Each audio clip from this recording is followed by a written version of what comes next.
Menurut sebuah kisah kuno, Kanjeng Sunan Kalijaga pernah menyebutkan bahwa kerajaan Majapahit setelah ditinggal Prabu Hayam Wuruk, yaitu karena beliau wafat ya pemirsa, maka berarti telah ditinggal pula oleh pusaka kerajaan yaitu Wijaya Kusuma. Karena itulah raja-raja pengganti Majapahit itu hanya ibarat ratu tanpa wahyu, sehingga kerajaannya semakin sempit dan berakhir kelam. Untuk memulihkan kembali pamor kerajaan Majapahit tersebut, harus dicari Wahyu Wijaya Kusuma. Sunan Kalijaga berusaha mencarinya.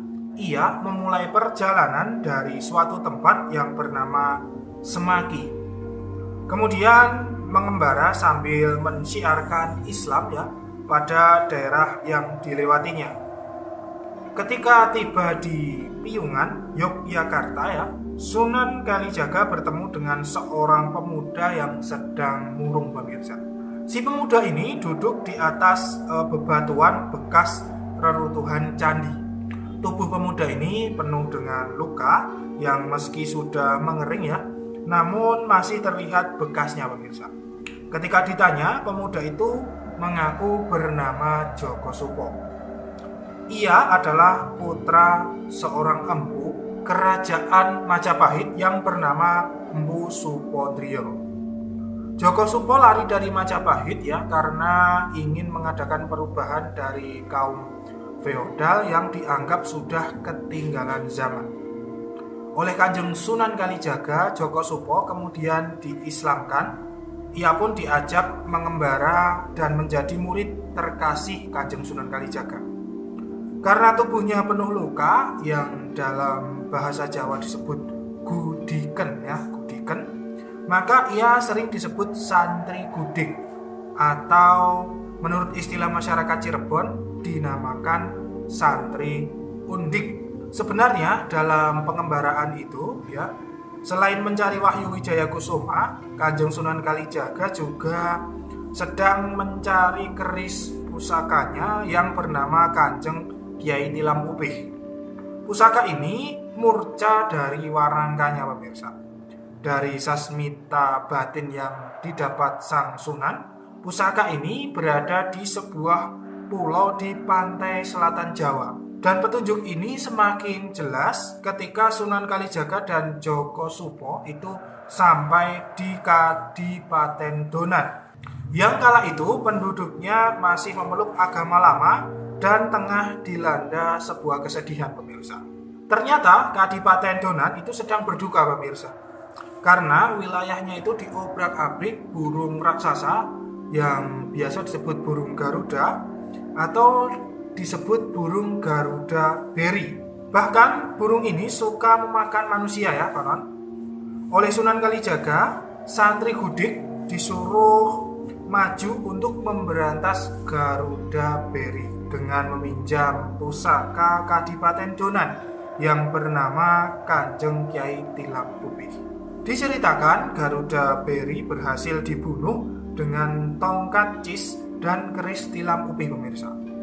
Setelah berhasil membunuh Garuda Beri, santri gudik dan Kanjeng Sunan Kalijaga yang selalu berdiri di belakang layar itu kemudian kembali ke Demak. Dan beberapa petilasan kedua orang agung ini masih ada hingga sekarang ya, seperti pohon ketapang yang sampai condong dinamakan ketapang denglok. Pohon ini masih hidup hingga sekarang dan dikeramatkan. Ada juga sungai tempat burung Garuda Beri mati, seperti terpanggang di atas kayu yang terhanyut. Tempat ini dinamakan Sungai Panggang. Dikisahkan pula setelah berhasil membunuh Garuda, tubuh santri gudik penuh dengan darah. Oleh Sunan Kalijaga ia disuruh mandi di laut pemirsa. Ajaib, seketika itu sakit gudik santri tadi itu hilang. Ia pun berubah nama menjadi Bagus Santri. Setelah sembuh dari sakit gudiknya, Bagus Santri ini ternyata pemuda yang sangat tampan. Kelak ia dinikahkan dengan adik Kanjeng Sunan Kalijaga, yaitu Dewi Rasawulan, dan namanya kemudian dikenal sebagai Empu yaitu Sopo Mandrani. Jejak Bagus Santri atau yang dulunya itu dikenal sebagai Santri Gudik, maka di Kadipaten Donan itu jasadnya dibuatkan semacam makam yang terkenal dengan nama Makam Daun Lumbung. Di samping monumen legendaris ini ada makam yang tidak jelas siapa yang dimakamkan di situ, pemirsa. Makam ini dikenal dengan nama Makam Sang Winados. Diperkirakan ini adalah tempat istirahat Sunan Kalijaga yang tidak mau tampil ke depan, yaitu hanya di belakang layar saja. Kemudian burung Garuda Beri yang mati itu akhirnya moksa, pemirsa. Dan hilangnya fisik Garuda itu muncul sekuntum bunga yang sangat indah. Ternyata bunga yang dicari-cari selama ini oleh Kanjeng Sunan Kalijaga, yaitu bunga Wahyu Wijaya Kusuma. Keris Kiai Tilam Upih tidak dikembalikan ke Kadipaten Donan ya, namun dibawa ke Demak. Tidak diceritakan bagaimana kejadiannya sampai keris ini bisa sampai di Kadipaten Donan dan menjadi pusaka di sana. Kerajaan Demak Bintoro pun berdiri dengan megah ya.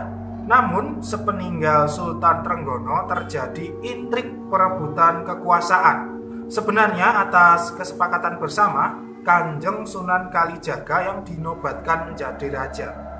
Tapi ia menolak dan memilih mendirikan pesantren di daerah Kadilangu. Ketika itu bunga Wijaya Kusuma musnah kembali, hilang sirna. Mustika ini baru muncul lagi setelah berdirinya Kerajaan Mataram Islam. Sementara itu pula keris Kiai Tilam Upih diboyong ke Kadilangu ya, disandingkan dengan keris Kiai Carubuk, Kiai Gondil, dan baju atau rompi Ontokusumo. Kesemuanya itu merupakan pusaka milik Kanjeng Sunan Kalijaga. Konon Kiai Tilam Upih inilah ya yang terkenal dengan sebutan keris Kiai Sirihan, yaitu pusaka Kadilangu.